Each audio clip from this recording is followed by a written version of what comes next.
Good morning. Good morning. What would you like to talk about Let's today? talk about a stumbling block, a bump in the road that I'm noticing people who are in level 1 or even all through the whole of Mastering Alchemy hit this bump when something new comes up. So they're introduced to a new tool, a new concept, a new skill, a new way of meditating, a new way of moving around their life, and they hit a bump. And the bump many times is about the rational mind. And what happens is the rational mind jumps in and tries to understand and explain and rationalize and say how this is not going to work, or how should they have to do it this way, or kind of jumps in and starts babbling about this new tool that the person is using and how best to implement it, even though the rational mind really has no clue about this new thing. And so the question is that people are asking is, yeah, I recognize that happens, but what do I do about it? How do I recognize it before it kicks in? And what do I do with it? How do I turn the volume down? Yeah. So that's not unique to Mastering Alchemy. I go to the restaurant and I go to order something and the rational mind's telling me I need this, I don't need that. This is probably not good for you. And it's just, so what you're really describing is the noise and the erraticness of, so where does that all start? You know, a little kid comes into a body and it's constantly observing and gathering information. In that gathering information, it starts to watch how everybody else does things. And it has its own internal guidance system. And the external world starts to be, this is how you live in the external world. And so the internal guidance system for many gets overrun by this is right and this is wrong and do this. And all of a sudden it's like, well, okay, if that's, you know, so little kid doesn't know. Little kid doesn't know, but just basically agrees with everything it's observing and picking up. And then mom and dad yell at each other, and then this person's always sad and crying, and they basically say, well, this is what the world is. And so the rational mind, the processing unit, gets conditioned in such a way. And then if you grow up in a space where it's right, wrong, good, bad, should, shouldn't, and what's wrong with you, and then there's an uncertainty and a hesitation, and that internal guidance system says something's wrong. And so you're always on guard. So in that dysfunctional space, now there's a lot of people grow up and, you know, the parent says, little one, we're excited to have you, and let me give you everything possible for you making a good decision. And that rational mind begins to be given lots of choices and choices and choices, and none of them are wrong. It's like, oops, that didn't work. Let's try it another way. So the conditioning is very different. Yeah. So, but for most, the rational mind's job is to keep you safe and fit in. And so we treat that as an asset because I'm not sure I'm doing it right. So when you start playing at Mastering Alchemy, one of the things that's happening is you're being given skills and tools and enhancing opportunities for improving your abilities without a truth, without a condition, without a, you have to do this or your life's going to... You have to do it this way. Yeah, there's no this way. So the messaging basically is, well, try this and see what happens. Well, you're leaving it up to me to see what happens. And the rational mind says, don't you remember when we once upon a time?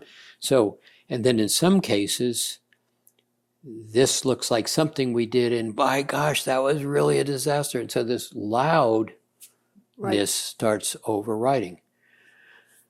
When you play in Mastering Alchemy and you start to get some of those fundamental tools in place, and then you start to begin to discern, and you start to find, you play at giving your attention to something, there is something that happens. You are being turned on, you, the spirit, and you automatically start realizing, this is, something's working. Something feels different. It feels different.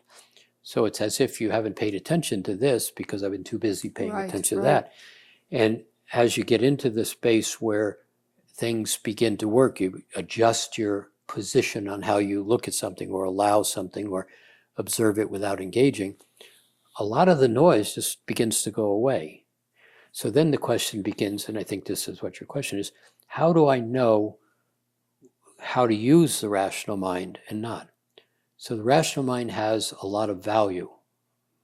It tells you, when you're quiet and you're thinking, it helps you process. You come to an intersection and you say, should I go right or left? And it says, well, a lot of mountains over there, and where we're going was to the lake. And so, oh, okay, right, thank you. Yeah. I'm going to the lake.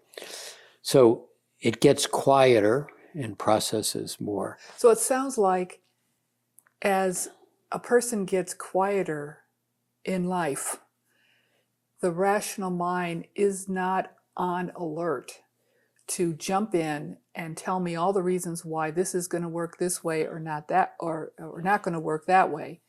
It's more of an observer and a suggester, or an observer, rather than I got to take care of you and make sure you're safe.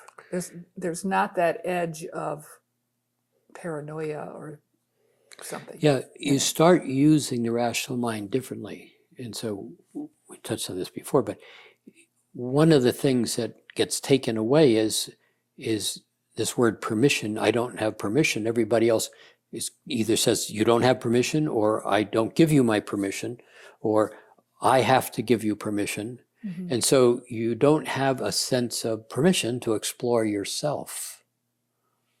And the reality in all that is you never lost permission. You just gave it up to all of those people who took it away from you. When you start to begin to give yourself a sense of, I can do this, permission, really simple, you start to also be willing to choose or step into something. And there, because I'm exploring without fear, the rational mind basically is there to say, have you looked left or have you looked right? And so you begin to have an awareness, and the rational mind's there to assist. Mm-hmm. And it assists in physical walking around space more than a spiritual space in this case. And so that's kind of where... So it can assist depending on where we are as a person in our quiet, in our level of quiet in our walking around space. Depending on where we are, the rational mind will either be really loud and noisy and come from a, I got to protect you, panicky place, or it will come from a observing, look over there, there's a hawk. It comes from a different place depending on where we are. Yes. And so the more present, quiet, and aware you are, the more you begin to make different choices. And there's a big piece to this. In Mastering Alchemy, you start off without a lot of certainty and a lot of noise. And you start to use your tools, and they work. And you start to define your space, grounded, center your head, blah, blah, blah, and it works. I start to recognize the feeling of certain and capable permission, and it works. I start to get quieter. I can't tell you what I've done, but it's different. Then you hit a place where you start to recognize, and we've said this before, I'm in the world but not of the world. Monstrous, huge change, because now I'm kind of here allowing all that to be there, the movie, but I'm not in the movie. So I'm not taking responsibility. So the rational mind calms down that much more. And then I start to realize, well, I eat this kind of food, but I've really never liked it. But that's what I eat at home.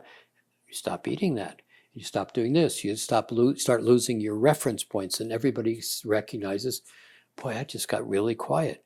I've got nothing to do. It's not quite true. You got nothing to do. You're now beginning to allow things to come to you rather than having to go to them. So I have to make the right decision. I certainly hope this happens. And you get all that chatter in your head, analyzing a future moment. But here you start to get a little bit quieter, and the rational mind begins to be an asset to you.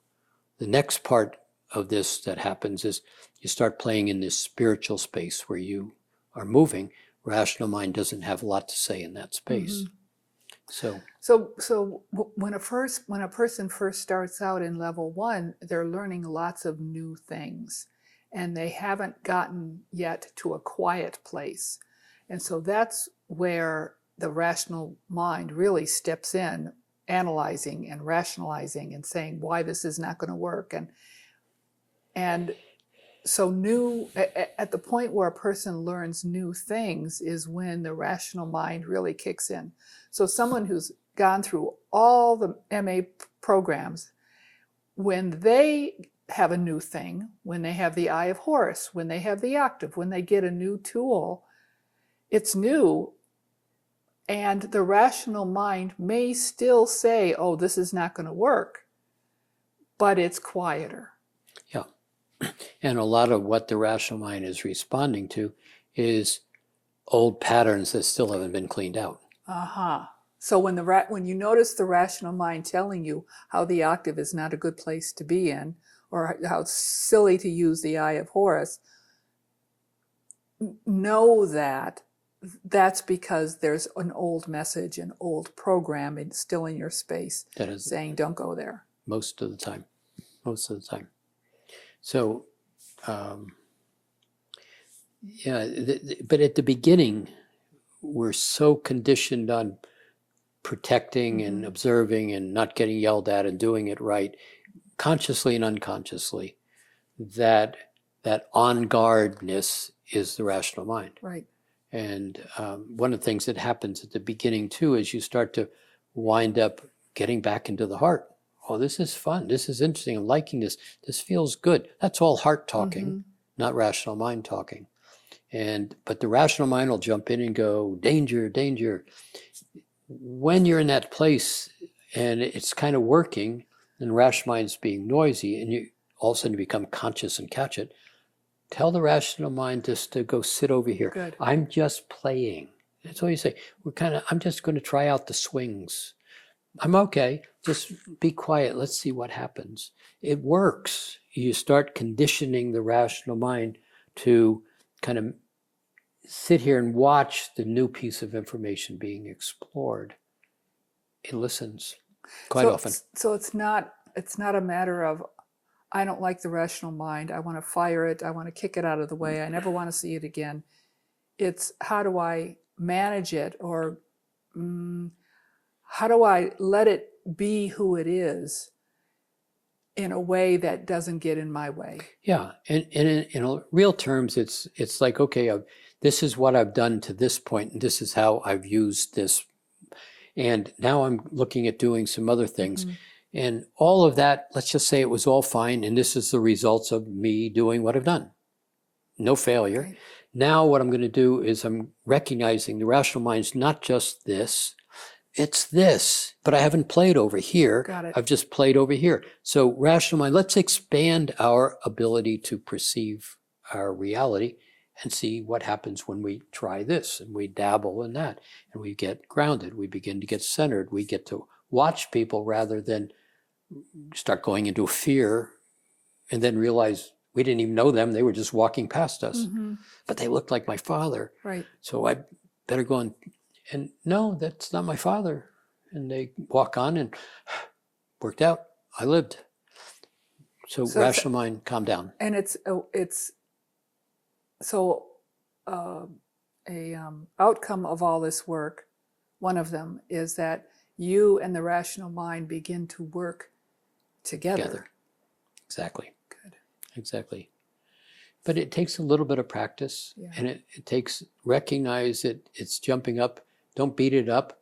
Just simply go, you can be quiet now. Thank you. Thank you. A little quiet. Go sit over there. We're just playing.